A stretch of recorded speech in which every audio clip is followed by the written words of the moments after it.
देखो ये जो निष्पत्ति निगला पंचायत राज दिवस को अन्य एप्रिल 24 रे पालन करवा ये एक सरकारी निष्पत्ति तेणु सरकार ये निष्पत्ति गोटे तरबरिया भाव में नहीं शेष मुहूर्त निष्पत्ति नि बहु दिन विजु बाबू जन्मदिन को पंचायत राज्य में पंचायत राज दिवस रूपे पालन पालित हो आसला आर गोटे यथार्थता रही ओडिशा रे पंचायत राज व्यवस्था को सुदृढ़ करने तृणमूल स्तर को क्षमता हस्तांतर करने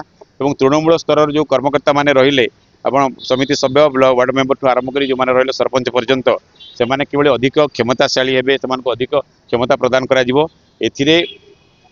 विजु बाबू गोटे बड़ भूमिका थिला जो संविधान संशोधन है क्षमता जो हस्तांतर हवा कथा त्रिस्तरीय पंचायत राज को से व्यवस्था धीरे विजु बाबू गोटे प्रमुख भूमिका ग्रहण करते से दृष्टि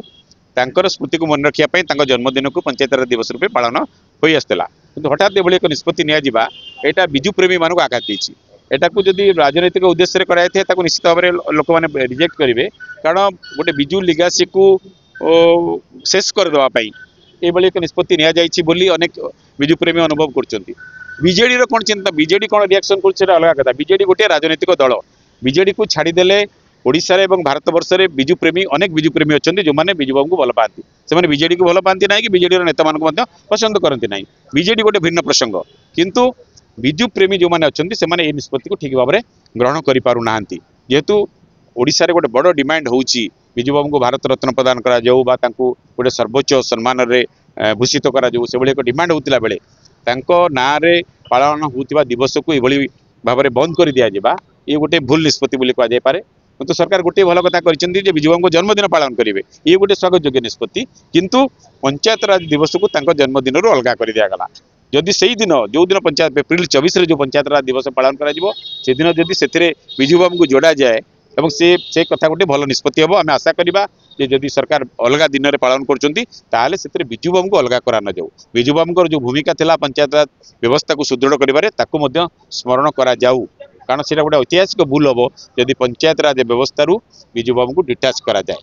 राजनीतिक दृष्टि निष्पत्ति नि किंतु सामग्रिक भाव में देखिले निष्पत्ति गोटे ग्रहण योग्य निष्पत्ति भाई लगुना सर जनसाधारण गोटे चर्चा होती बीजेपी असहिष्णुता भाव देखा देखो